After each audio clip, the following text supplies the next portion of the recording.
You know, they say that if you really want to know what's going on, ask an economist. That's exactly what we're going to do as we welcome NADA Chief Economist Patrick Manzi. That's right. Patrick joined NADA in 2015 and has been a vital part of the team focused on both macro and microeconomic trends that affect Americans' franchised auto dealers. I'm glad to welcome Patrick Manzi to the NADA Virtual Live stage.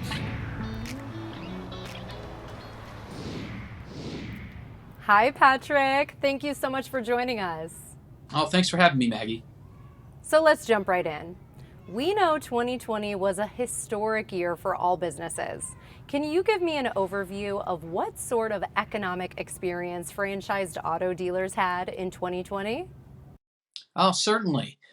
So I think it's best to kind of go back. I believe our last day in the office was March 13th on a Friday. And I think that was pretty much when most of the rest of the country shut down due to COVID as well. And prior to that point, we were expecting a pretty normal year compared to what we had seen in previous years. We were forecasting sales of about 16.8 million units, which would have represented a decline of about 1 to 2% compared to 2019. COVID hit, there was just a wave of uncertainty that hit the entire auto industry. We were sending out surveys to our members during that time, and there was just so much uncertainty among our membership. They weren't sure, do I fire sale my inventory? Do I try and buy more? What do I do? So no one really knew what happened.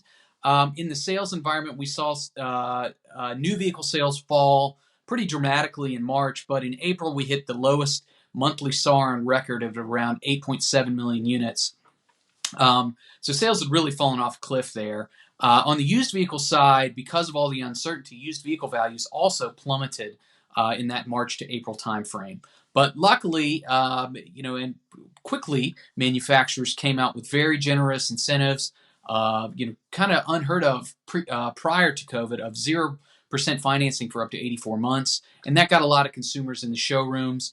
And by and large, they went out and bought more expensive vehicles than they probably otherwise would have, and namely pickups and SUVs.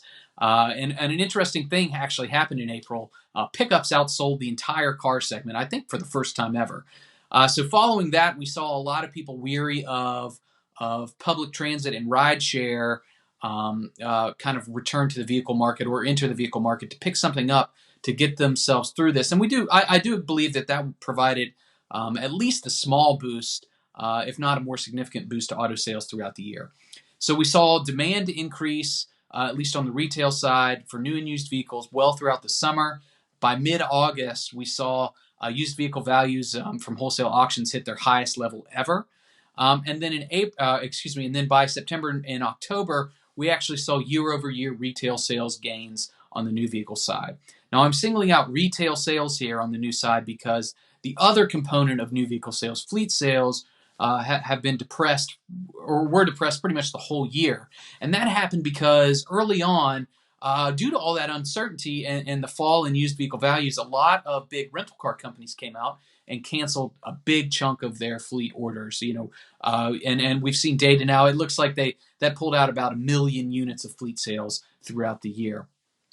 That happened. And then by the end of the year, we saw sales of around 14.5 million units on the new vehicle side. And if you would go back to our forecast we put out in April after all this happened, we put out a forecast of around 13 to 13 and a half. So this, and I believe we were pretty high for our forecast back then. So the market really outperformed a lot of our expectations. Consumers really wanted vehicles this year. And it certainly was a good year for our dealers because during the year, during those few months, those initial months of COVID, there were actually production shutdowns, and that pulled a lot of inventory out of the new vehicle side. And because of the increased or the steady retail demand and the lack of inventory, we saw new vehicle prices rise at the end of the year. The latest data we have from our NADA data is November, but the average transaction price was around $38,500. So that's a pretty big jump compared to last year. And so that it pushed up prices, and it also meant that dealers had to rely on discounting less. So, the bottom line for dealers was improved compared to 2019, even in a year where we otherwise wouldn't have expected it to be. So I think by and large, most franchise dealers out there had a pretty good year, all things considered. Thank you for sharing all of that great information, Patrick. So as we stand at the beginning of a new administration in Washington, what is the outlook for economic conditions for dealers? Yeah, so looking ahead to 2021, I expect, I mentioned that decline in the fleet business. I'll just kind of go through some of the things I expect we're going to see. But I expect that fleet business is going to come back, throughout the year as more people get vaccinated and are more comfortable traveling around the country. We're going to see more demand for those fleet vehicles. So that's one side of the coin. I also expect that, retail sales are going to continue to increase and return to their pre-COVID levels throughout the year. Now, from a more macro perspective, we just got a big $900 billion stimulus. There are talks of another one. Anytime you're putting money in consumers' pockets, a cash injection, I would say it's at least a marginal boost to new vehicle sales. Probably some people will go out and buy a car, if not a new, maybe a used vehicle. Also good news for dealers.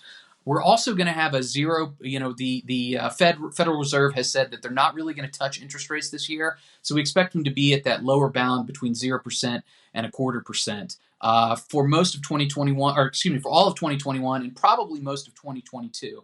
So this is good for dealers because it likely means there's going to be 0% financing offers to get consumers in the door. This is also going to help dealers with their floor plan financing costs. So I think also, we're looking at, the potential for a wave of pinup demand to be unleashed once everybody's vaccinated and returning to normal. And that also is good news for vehicle sales. So I think right now there is still a lot of uncertainty out there because you could have absenteeism along vehicle supply chains that could lead to more inventory shortages. There's also a big shortage globally of semiconductors, microchips, which are being used nowadays in all aspects of vehicle production. So, there are some headwinds, but in general, I think by the end of the year, we're going to be looking back and saying, wow, this was another solid year for franchise dealers. And the conditions right now seem poised for a good one. Is there anything else you would like to add, Patrick, before we wrap it up? I think that I covered most of it. I'm pretty optimistic that we're going to continue to see recovery in both the new and used vehicle sales market. And, maybe even by the end of the year or next year, we could be looking and talking about 16 million unit sales years again. I guess I should add our forecast, though, right now is 15.5 million for 2021. And then we're expecting, like I said, to get back into the 16 million units for 2022. Great. Well, we're looking forward to a fantastic year in sales for 2021. Thanks so much for speaking with us, Patrick. It was great seeing you. Thank you for having me. Well, thanks a lot, Patrick. We really appreciate you taking a few minutes to speak about economic issues. I always learn something listening to Patrick discuss the state of the economy. Thank you, Patrick.